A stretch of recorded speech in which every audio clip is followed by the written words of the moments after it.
Bismillahirrahmanirrahim. Alhamdulillahi rabbil alamin. Nawaitu ta'alluma wat ta'lim wat tadhakkura wat tadhkir wan naf'a wal intifa' wal ifadata wal istifadah wal hatsa 'ala tamassuki bi kitabillahi wa sunnati rasulih sallallahu alaihi wasallam wad du'a ilal huda wad dalalata 'alal khair ibtigha'a wajhillah wa mardatihi wa qurbihi wa thawabihi subhanahu wa ta'ala. Amin. Bismillahirrahmanirrahim. Qala al-musannifu rahimahumullah wa nafa'ana bihi wa bi ulumihi fid dharain. Amin. Faslun ila anqal wa qad qala alaihi salatu wassalam idza qama al-abdu ila sholati aqbalallahu alaihi biwajhihi fa idzal tafata ila waraihi yaqulu Allahu ta'ala ibnu adama iltafata ila man huwa khairun lahu minni fa in iltafata tsaniya qala mithla dzalik fa in iltafata tsalitsa a'radallahu anhu.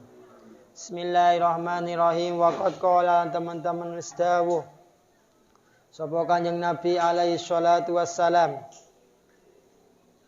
ing dawuh idza qama ing dalem nalikane jumeneng idza qama ing dalem nalikane jumeneng al abdu sapa kaula idza qama ing dalem nalikane jumeneng al abdu sapa kaula ila sholati maring sholat ila sholati maring sholat akbala mongko madhep Allahu sapa Allah alaihi ing atase abet akbala mongko madhep Allahu sapa Allah alaihi ing atase abet biwajihi kelawan dzate Allah biwajihi kelawan dzate Allah. Fa idzal tafata mongko ing dalam nalikane noleh sapa abet ila waraihi maring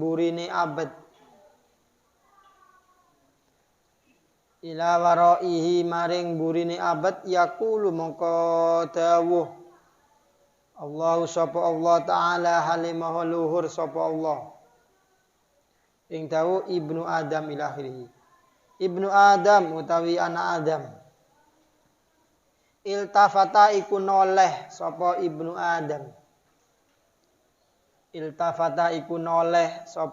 Adam ilaman maring wong wa kang utawi man khairon iku luwih bagus lahu kaduwe Ibnu Adam minni tinimbang ingsun fa inil tafata mongko lamun noleh sapa Ibnu Adam mongko lamun noleh sapa Ibnu Adam asaniyata ing dalam ambalan kang kaping pindho fa inil tafata mongko lamun noleh sapa Ibnu Adam asaniyata ing dalam ambalan kang kaping pindho kala mongko dawuh sapa Allah misla zalika ing sepadane mengkono-mengkono Ibnu Adam iltafata ila man huwa khairun lahu minni fa inil tafata mongko lamun noleh sapa Ibnu Adam asalisata ing dalam ambalan kang nomor 3 a'radha mongko mingu Allahu sapa Allah anhu saking Ibnu Adam a'radha mongko mingu Allah sapa Allah anhu saking Ibnu Adam fa idza kana mongko ing dalem nalikane ana al multafitu sapa kang noleh al multafitu sapa kang noleh biwajihi kelawan wajahi multafit adhiri kang dhahir yuridu iku mingu Allah sapa Allah yuridu iku mingu Allah sapa Allah anhu saking multafit fa kaifa mongko hale kaya apa yakunu ana haluman apa tingkai wong fa kaifa mongko hale kaya apa yakunu ana haluman apa tingkai man yaltafitu kang noleh sapa man bikol bi kelawan atine man fi sholati dalam sholate man noleh ila hududid dunya maring pira-pira bagiane dunya wa zagharifiha lan pira-pira pepaese ad-dunya lan pira-pira pepaese ad-dunya wallahu ta'ala Allah subhanahu wa ta'ala la yanduru iku ora ningali sapa Allah la yanduru iku ora ningali sapa Allah ilal ajsami maring pira-pira jisim maring pira-pira badan pira-pira awak wad dhawahir lan pira-pira dhahir wa inna ma yanduru angin pasti ningali sapa Allah wa inna ma yanduru angin pasti ningali sapa Allah ilal qulubi ningali ilal qulubi maring pira-pira ati wasarairi lan pira-pira rahasia wa lam lan weruh sira anna ruha jami'il ibadati setuhune arwe sekabehane pira-pira ibadah setuhune ruh sekabehane ibadah wa makna halan maknane ibadat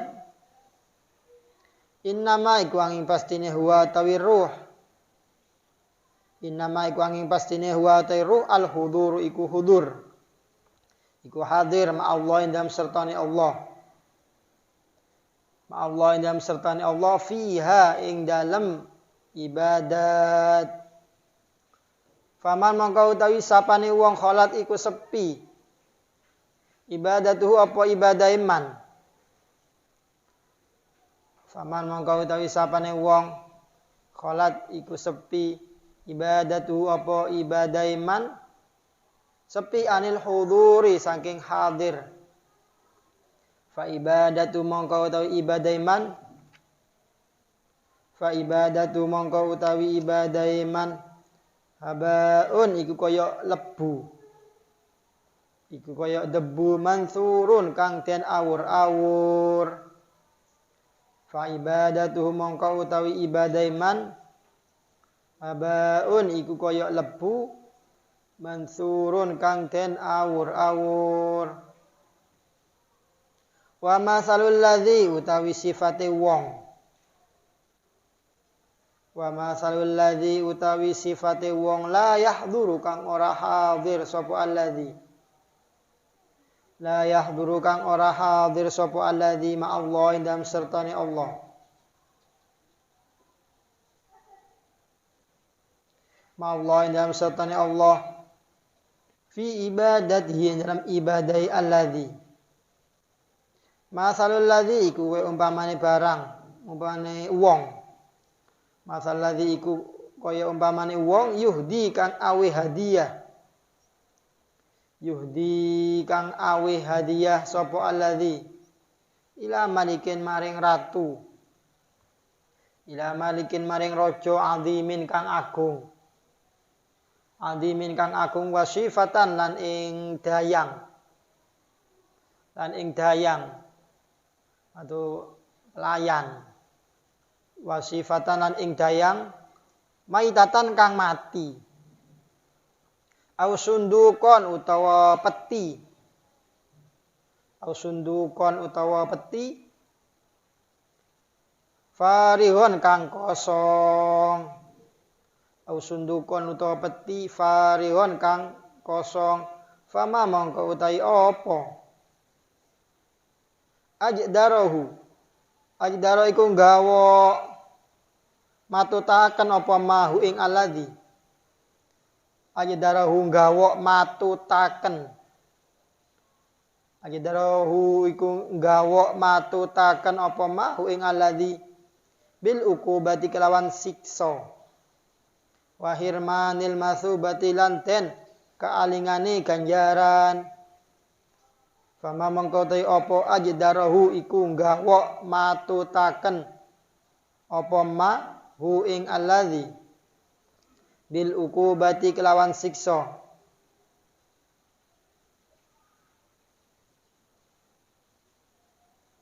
Wa hirmanil masubah lan kaalingane ganjaran.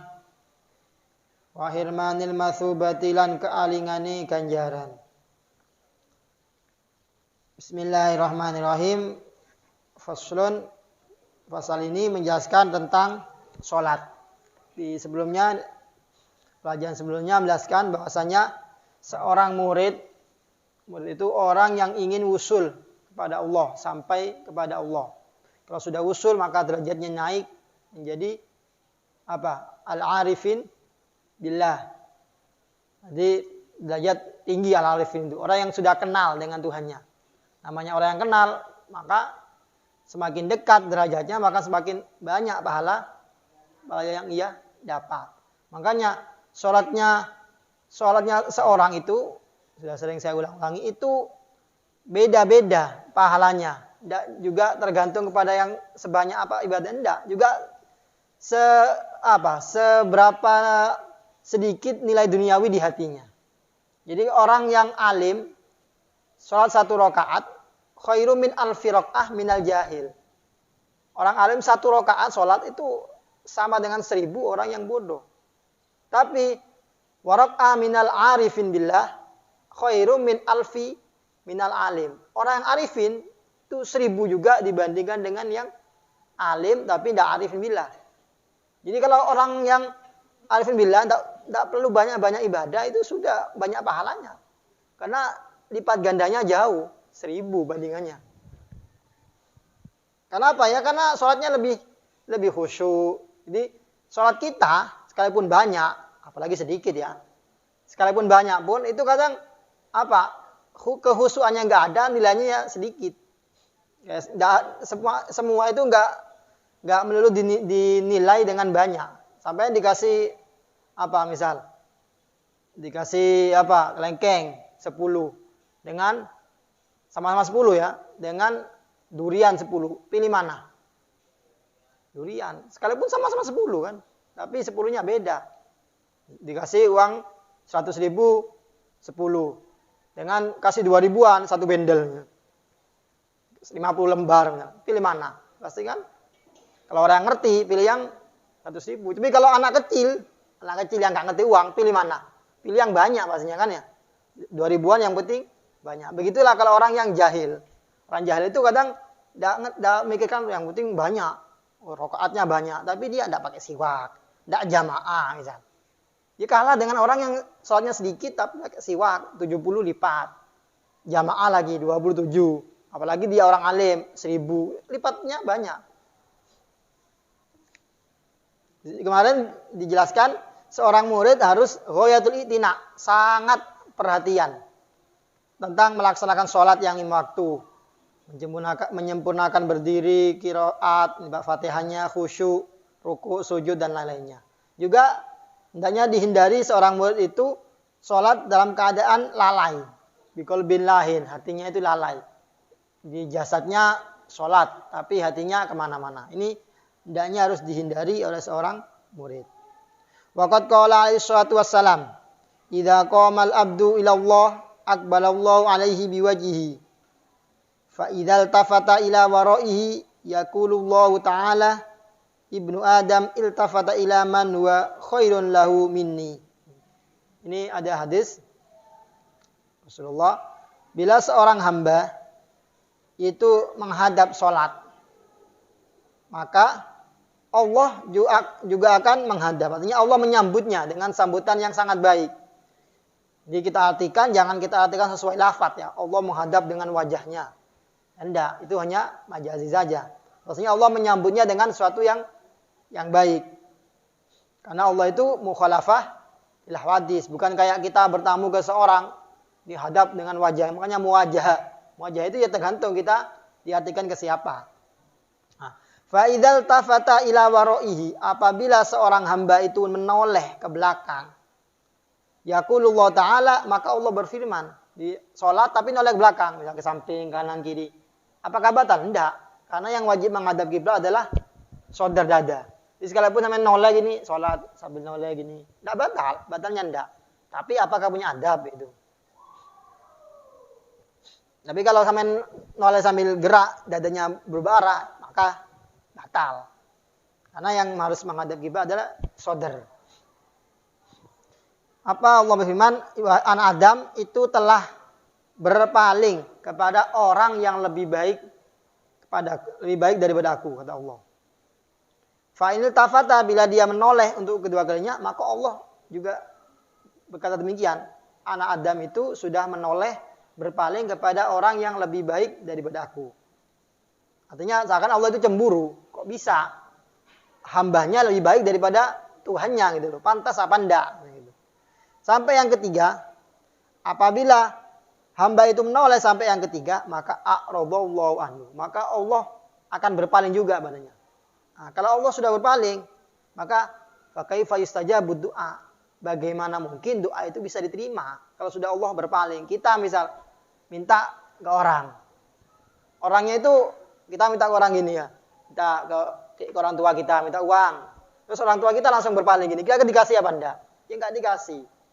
Kalau kita enak-enak ngobrol, terus kita menghadap ke orang lain. Pantas apa enggak? Kan enggak pantas. Itu ke orang. Apalagi ke Allah. Kita ini sholat menghadap ke Allah. Tapi kita ini menghadapnya ke orang lain. Pastinya kan orang perasaan. Kalau diibaratkan ke sesama manusia, pastikan perasaan kita yang ngobrol ini. Terus kita ngomong, dia noleh-noleh ke sana-sana. Kan enggak pantas kan? Seperti itulah Allah. Allah itu berkata, Ibnu Adam telah berpaling kepada orang yang lebih baik daripadaku. Sampai ketiga kali berpaling lagi, maka Allah juga akan berpaling. Nah, bisa jadi Allah akan menjauhkan dari rahmatnya. Na'udzubillah min dzalik. Fa idza kana al-multafit bi wajhi dhahir yuridullahu anhu. Ini kata musannaf, apabila orang yang menoleh dengan wajahnya saja, wajah dhahirnya, Allah akan berpaling darinya. Fa kaifa yakunu halu man yaltafitu biqalbihi fi sholati? Bagaimana keadaan orang yang berpaling dengan hatinya ketika sholat? Kita kan sholat tidak mungkin, kan jarang orang sholat sambil noleh kanan kiri kan ya. Sholat kita pasti menghadapnya tetap lurus. Tapi hatinya kita yang noleh-noleh kan. Kita ke kanan, ke kiri, ke barat, timur, hati kita kan. Jarang orang yang sholatnya itu khusyuk 100% dari awal sampai akhir. Nah, ketika seorang hamba itu menoleh hatinya ila hududid dunya, olehnya ke bagian duniawi, wa zakharifiha, dan hiasan-hiasan duniawi. Bagaimana keadaannya? Noleh dohirnya saja Allah berpaling, apalagi noleh dengan hatinya, batinnya. Wallahu subhanahu wa ta'ala la yanzuru ilal ajsam wal dhawahir wa innama yanzuru ilal qulub wasyara'ir. Sedangkan Allah itu tidak melihat pada tubuh atau dohirnya seorang. Allah itu enggak lihat pada fisik. Makanya orang fisiknya cacat, orang fisiknya itu sempurna, tampan, cantik, itu enggak dinilai oleh Allah. Yang dinilai adalah hatinya. Makanya begitu juga sholat. Sholat menoleh, kalau disuruh milih ya, menoleh dohir dengan menoleh batin itu lebih jelek menoleh batin. Karena yang dilihat oleh Allah adalah batinnya. Kita sholatnya khusyuk, seakan-akan dohirnya ke bawah. Lihatnya ke tempat sujud. Tapi hati kita kemana-mana.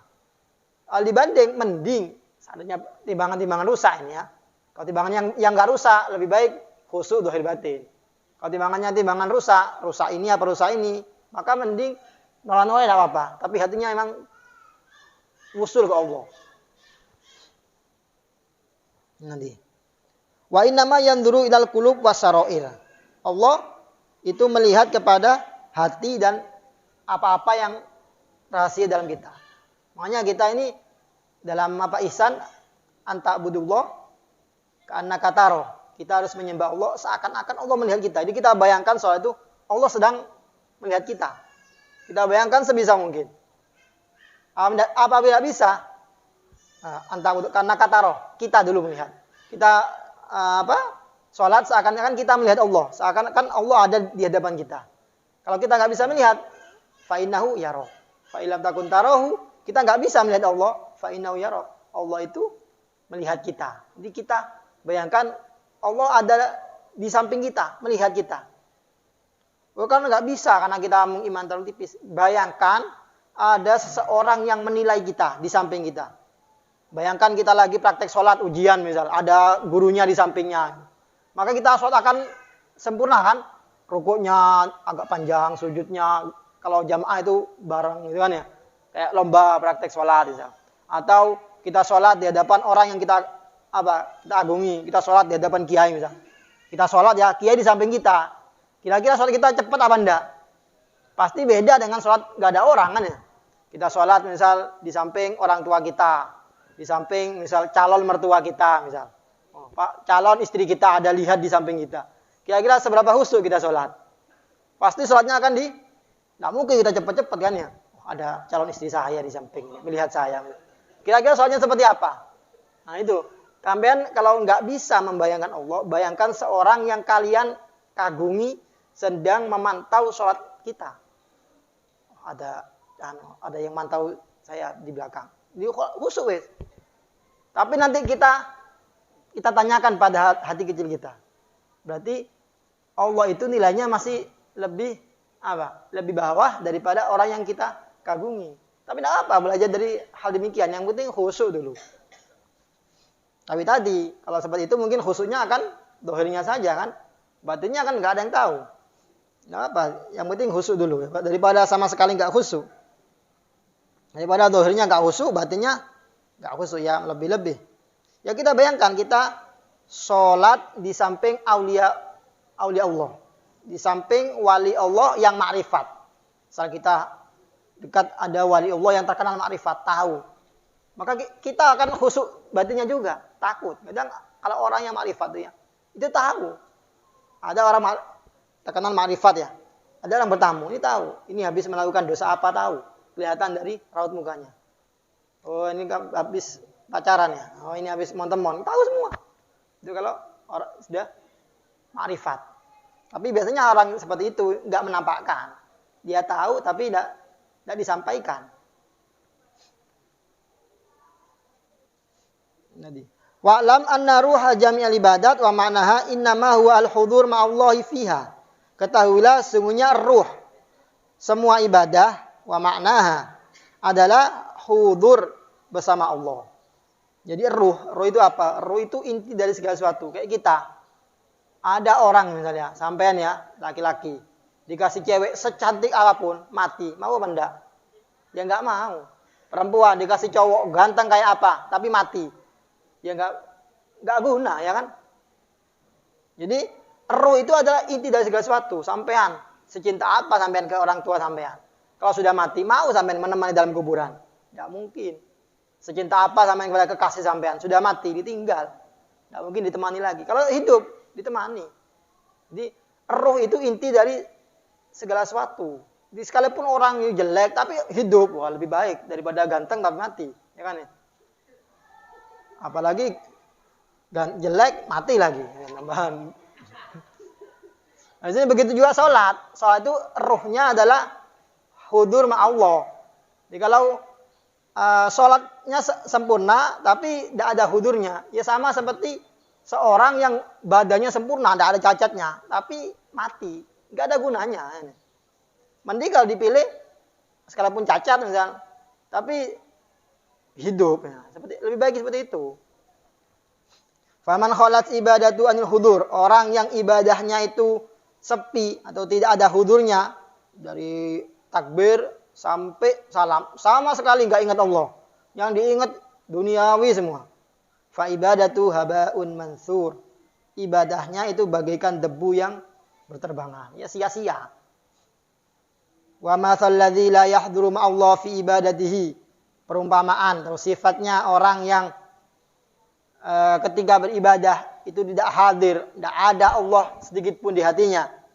Itu matsal ladzi yuhdi ila malikin azim wa syifa. Seperti seorang yang memberi hadiah kepada raja yang agung, presiden misal, wasifah atau wasifah. Dayang, tahu apa dayang itu? Dayang itu kalau biasanya manten ya, biasanya yang di samping dua itu loh. Biasanya kalau ke manten ada dayang-dayangnya ya. Kecil, biasanya anak kecil dibuat dayang-dayang. Apa namanya itu? Oh, bahasa Indonesia ya. Ya, dayang-dayang seperti itulah. Atau kerajaan, biasanya ada kan dayang-dayangnya. Kalau laki-lakinya ada permaisurinya perempuan, 2, 4 dan lainnya gitu kan ya. Ini ada raja dikasih hadiah, permaisuri dikasih hadiah wanita misal. Tapi wanitanya mati. Dikasih mati. Kira-kira marah apa enggak raja itu? Ya mending enggak dikasih kan. Buat apa dikasih? Tapi mati, kasih pelayan, gitu aja, pelayan. Dikasih cuma mayitnya gitu. Sama kayak kita sholat kepada Allah. Kita menghadiahkan kepada Allah sholat tapi enggak ada ruhnya. Sama kayak kita ngasih ke raja dayang-dayang tapi sudah mati, enggak ada ruhnya. Apa gunanya? Yang ada malah membuat marah raja kan. Au sundukon farihun, atau dikasih peti, dikasih hadiah kayak kotak kaduan gitu ya. Kalian ngasih kotak kaduan kepada guru kalian misal. Ya ustaz, ustadzah gitu. Setelah dibuka zong. Kira-kira gimana perasaannya itu? Mending enggak usah dikasih kan itu. Atau sampean bayangkan sampean yang dikasih gitu. Main ulang tahun dikasih kotaknya besar misal. Dibuka ada kotak lagi, dibuka ada kotak lagi. Sampai kecil enggak ada isinya zong. Dia tambah marah kan. Itulah. Apalagi yang diberi raja. Lebih-lebih yang dikasih adalah sang pencipta. Yang enggak layak lah, enggak pantas gitu. Ini saya cuma ngomong ya. Yang ngomong ya belum tentu sholatnya khusyuk juga. Ya kita sama-sama memperbaiki. Fama ajadarahu bil ukubah wa hirmanin matsubah ini katanya. Maka betapa pantasnya bagi dia mendapatkan siksaan dari sang raja. Jadi ada orang ngasih hadiah mayit itu. Ya bukan dipuji sama raja. Bisa-bisa langsung dibunuh dia. Oh ini penghinaan kepada raja ini. Yang itu. Pelecehan ini. Paling enggak di penjara sudah paling ringannya. Wahirmanin masubah. Dan akan terhalang dari pahala. Nah, kalau kita ngasih ke Allah sholat. Tapi enggak ada ruhnya. Ya kalau kita bayangkan kepada raja. Maka kita berhak disiksa oleh Allah. Kita berhak untuk tidak diberi pahala oleh Allah. Tapi gitu Allah itu fadlnya besar. Makanya orang masuk surga itu bukan dengan pahala tapi bifadlihi, dengan anugerah Allah. Kalau orang masuk surga dengan amalnya maka ya enggak ada yang bisa masuk surga. Karena amal kita seberapa banyak. Kita kan di Bani Israel ada seorang yang beribadah ke Allah selama 500 tahun. Dia beribadah tidak pernah sedikit pun maksiat. Setelah di akhirat oleh Allah merintah kepada malaikat, masukkan hambaku ini ke surga. Bifadli kata Allah, dengan anugerahku. Akhirnya seorang hamba itu protes. Ya Rabb, masukkan saya ke surgamu bi amali katanya, dengan amalku, jangan dengan anugerahmu, dengan amalku saja. Karena dia merasa sudah beribadah maksimal 500 tahun. Nah, kaum-kaum terdahulu itu umurnya panjang-panjang kayak sekarang.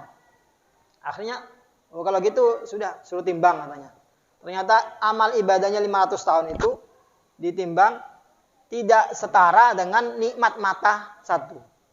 Jadi nikmat mata satu ini nikmatnya sangat besar.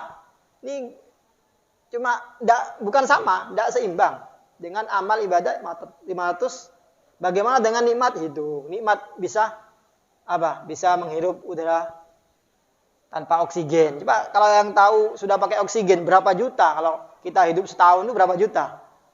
10 tahun, 20 tahun. Kan kita gratis kan? Tidak dipungut biaya oleh Allah. Nah, kalau kita disetarakan dengan nikmat Allah, ini dibayarkan dengan amal ibadah, ya minus amal kita. Bukan surga yang dapat, tapi neraka. Akhirnya hamba itu dimasukkan ke neraka. Gara-gara dia minta masuk surga dengan dengan amal, bukan dengan fadlnya Allah. Akhirnya hamba itu bilang, ya Allah, bifadlik, ya Allah, dengan anugerahmu, masukkan aku ke surgamu dengan anugerahmu. Akhirnya oleh Allah dimasukkan. Dengan sebab anugerahnya Allah. Memang benar, kita masuk surga bukan dengan amal. Tapi kalau sampai tidak punya amal, ya dipastikan tidak akan masuk surga. Berarti, percuma gitu amal. Makanya Allah itu memasukkan ke surga bifadlihi, dengan anugerah. Tapi Allah memasukkan hamba ke neraka biadlihi, dengan keadilan Allah. Kalau surga biadlihi, maka nggak adil, jelas nggak adil, nggak setara. Tapi kalau ke neraka biadlihi itu sudah adil. Makanya kita kalau minta ke Allah, minta bifadlihi, jangan biadlihi. Jadi kalau biadlihi, maka naudzubillah, lebih layak seorang hamba itu ke neraka. Naudzubillah min dalik. Fama ajadahu bil uqubah wa hirmanil matsubah wallahu a'lam. Semoga bermanfaat. Ala diniyah wa ala kulli niyatin shalihah. Al-Fatihah. Bismillahirrahmanirrahim. Maliki yaumiddin. Iyyaka na'budu wa iyyaka nasta'in. Ihdinas siratal ladzina an'amta 'alaihim ghairil maghdubi 'alaihim waladdallin. Amin.